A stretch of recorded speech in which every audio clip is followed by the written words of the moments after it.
O projeto do nosso grupo é sobre transferência de estilo de fontes utilizando redes neurais convolucionais.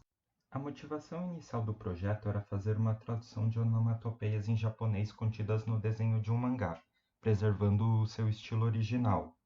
Esse trabalho atualmente é feito de forma manual por artistas digitais, e a nossa ideia era criar uma rede neural que automatizasse esse processo. Uma vez que esse problema envolveria várias partes, como segmentação dos caracteres e reintrodução deles na imagem, nós resolvemos simplificar o problema focando na transferência de estilos entre alfabetos. Nosso foco então foi criar um sistema que recebesse um caractere não latino em alguma fonte estilizada e criasse uma versão de um determinado caractere latino com o mesmo estilo.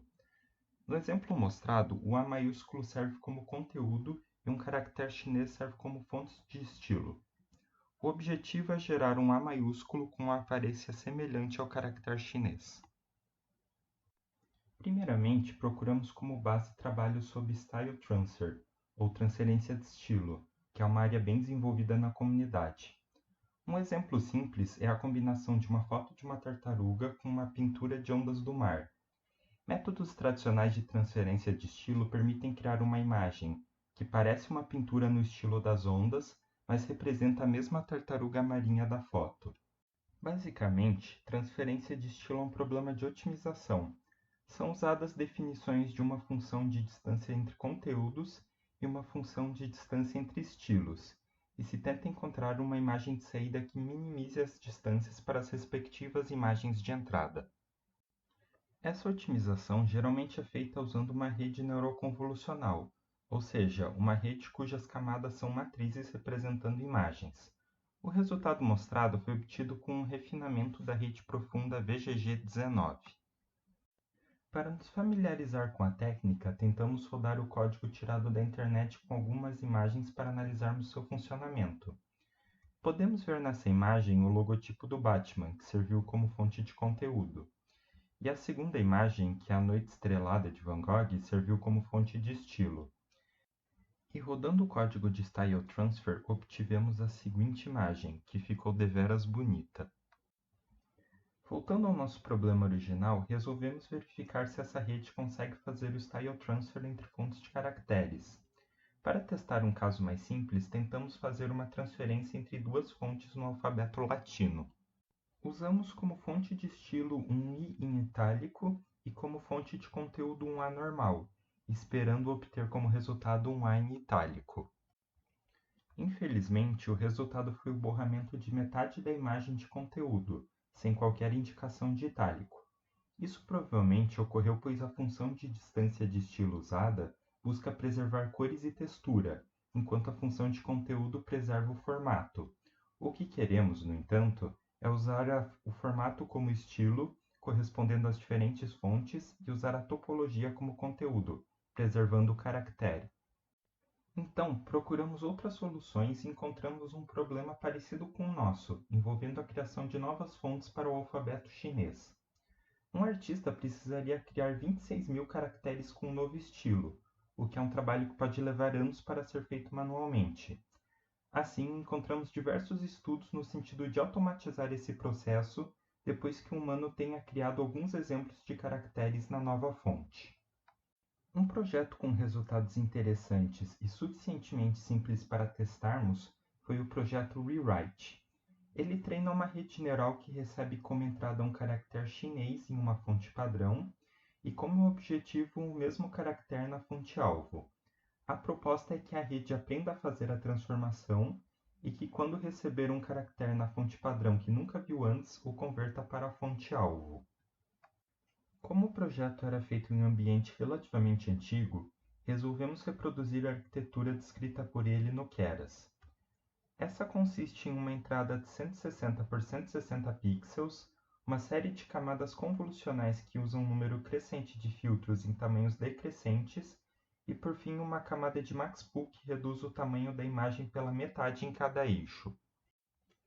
Outros aspectos importantes são as camadas de Batch Normalization, que seguem cada camada convolucional, normalizando cada grupo de exemplos de treino, uso de erro médio absoluto como função de perda, um dropout de 25% para evitar overfitting e a função sigmoide para ativação das camadas. Novamente, começamos testando transferência de estilo dentro do próprio alfabeto latino. Criamos manualmente imagens de letras e números em Arial e em Times New Roman. Rodamos o programa, mas não conseguimos convergir a rede, provavelmente devido ao fato que tínhamos um conjunto de treinamento de apenas 50 caracteres. Geramos novos exemplos transladando cada par de imagens do conjunto de treinamento em alguns pixels na horizontal e na vertical, com o intuito de aumentar a nossa base de dados. Com isso, a nossa rede convergiu em cerca de 30 épocas. Observando os resultados, tivemos alguns exemplos onde a rede atuava na direção desejada. No 2, por exemplo, a rede afinou a parte média do número em Arial, deixando mais parecido com a versão em Times New Roman. Porém, tivemos outros exemplos, como o N, onde a rede não fez mais do que perturbar a imagem original. Em seguida, tentamos nos aproximar mais do nosso objetivo de transferir fontes entre alfabetos diferentes. Treinamos a rede usando um subconjunto dos 3.000 caracteres chineses mais usados, usando metade desse número para a validação. Como conjunto de teste, usamos caracteres latinos que a rede ainda não havia visto, além de caracteres chineses que não foram usados no conjunto de treino para efeito de comparação. Nosso primeiro resultado não foi muito animador, uma vez que a função de perda ficava presa em um mínimo local no qual as saídas dos testes mal lembravam as letras latinas usadas como entrada. O resultado foi um pouco menos desastroso para o alfabeto chinês, no qual a rede havia sido treinada. Vale notar, porém, que algumas letras latinas, a exemplo do B maiúsculo, tomaram formas que lembravam vagamente o alvo pretendido. Para escapar do mínimo local mencionado, nós resolvemos mudar o otimizador para o ADA. Uma vez que esse possui gradiente adaptativo, não precisamos mais ficar ajustando o nível de decaimento da taxa de aprendizado. O resultado obtido foi mais regular que o anterior. No caso mostrado, temos uma fonte-alvo com letras mais grossas que a entrada, e a rede seguiu bem a direção de engrossar os caracteres recebidos. Porém, ela ainda faz isso com pouca precisão, uma vez que vários buracos foram tapados, descaracterizando letras como o A. No alfabeto chinês, onde muitos caracteres possuem diversas cavidades pequenas, isso descaracteriza bastante as letras mais complexas, mas dá resultados razoáveis para as mais simples. Nós acreditamos que uma das causas para a falta de precisão foi o uso do erro médio absoluto para números muito pequenos. Uma vez que as imagens de entrada e saída eram binárias, os valores iam de 0 até 1.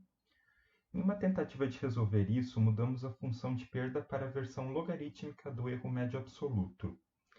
Outro problema que poderia nos afastar do ótimo local era o uso da função de ativação sigmoide. Para redes mais profundas, como a usada, a sigmoide e a tangente hiperbólica podem apresentar problemas de convergência a partir de um certo ponto do treinamento. Assim, a função de saída foi mudada para Leaky Rectified Linear.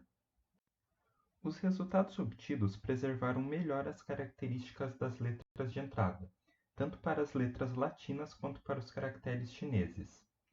Porém, estes ainda apresentavam apêndices indesejados e falha na continuidade dos caracteres. Seguindo uma das recomendações do projeto Rewrite, resolvemos aumentar o número de repetições das camadas convolucionais intermediárias de 2 para 3, buscando assim melhorar a resolução dos resultados.